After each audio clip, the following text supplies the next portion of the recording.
சாய் பக்தர்களுக்கு என் அன்பு வணக்கங்கள். ஓம் சாய்ராம். என் அன்பு குழந்தையே, ஒருவரை பார்த்து இது போல வாழ வேண்டும் என்று ஆசைப்படும் உன் துணை யாரை பார்த்து இப்படி இருப்பவர்களை பார்த்து அவர் இப்படி ஆசைப்பட்டார் என்பதை உன்னிடம் சொல்கின்றேன் கேள். உன்னுடன் நிம்மதியாகவும் சந்தோஷமாகவும் வாழ்ந்து வந்த அந்த நாட்களில் குடும்பம் என்றால் என்ன என்று அந்த பொறுப்பும் ஆசையும் இல்லாமல் இருக்கும் வாழ்க்கையை உதறிவிட்டு வேறு ஒருவரின் நம்பிக்கையான பேச்சை நம்பி அவர் பின்னால் சென்ற உன் துணை இன்று ஒருவரை பார்த்து இது போல வாழ வேண்டும் என்று ஆசைப்படுகிறார். நான் என்ன சொல்கின்றேன் என்று தெரிகிறதா? வாழ்க்கை பற்றி தெரியாமல் அறியாமல் அதன் அர்த்தம் புரியாமல் சென்ற உன் துணை இப்பொழுது வாழ ஆசைப்படுகிறார் என்று உன் சாயப்பா நான் சொல்லிக் கொண்டிருக்கிறேன்.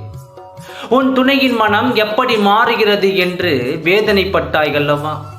பழைய நினைவுகளில் இருந்து அவர் வெளிவந்தாரா என்று இன்னும் எனக்கு தெரியவில்லை என்று வேதனையோடு தெரிவித்து கொண்டு இருந்தாய் அல்லவா?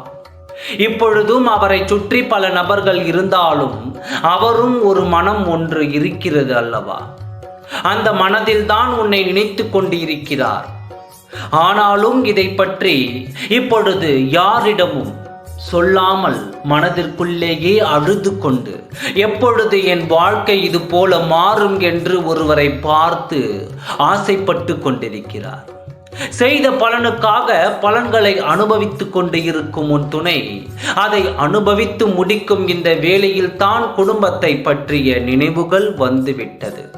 இப்படித்தான் வாழ வேண்டும், இப்படித்தான் வாழ்ந்திருந்தோம், அந்த வாழ்க்கையை இழந்து இப்படிப்பட்ட சூழ்நிலையை நான் தான் தேர்ந்தெடுத்து வந்தேன், என் தலையெடுத்தே என்று தன்னையே சலித்து கொண்டு ஏதோ பேருக்கு வாழ்ந்து வருகிறார்.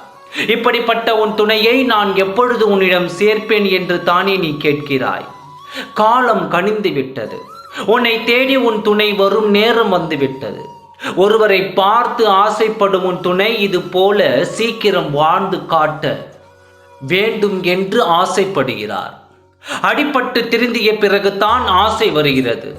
உன் துணைக்கு அப்படி யாரை பார்த்து ஆசைப்பட்டார் தெரியுமா? உன் துணைக்கு நன்றாக தெரிந்த ஒரு குடும்பம் ஒருவருக்கொருவர் விட்டு கொடுத்து வாழ்வதையும் ஒருவருக்கொருவர் அன்பாக வாழ்வதையும், சண்டை சச்சரவுகள் வந்தாலும் அதை மறந்து ஒருவருக்கொருவர் தன் அன்பை வெளிப்படுத்தி மன்னிப்பு கேட்பதும் அந்த குடும்பத்தில் மகிழ்ச்சிகள் கொண்டாடப்படுகிறது. இப்பொழுது உன் துணை அதை பார்த்து ஆசைப்பட்டு வேதனைப்பட்டால், ஒரு காலத்தில் நானும் இப்படி விட்டு கொண்டிருந்தால் என் துணை இப்பொழுது என்னோடு இருந்திருப்பார். இப்பொழுதுதான் அவர் இழந்த தருணத்தை நினைத்து வேதனைப்பட்டு கொண்டிருக்கிறார். வாய்ப்புகளையும் முயற்சிகளையும் செய்து கொண்டிருக்கிறார். கவலைப்படாதே, உன் முயற்சிகள் வீண் போகாது. கூடிய விரைவில் உன் துணையின் முயற்சிக்கு பலன் கொடுக்க போகிறேன். மகிழ்ச்சியோடு காத்திரு, உனக்கு நல்லதே நடக்கும். ஓம் சாய்ராம். நன்றி, வணக்கம்.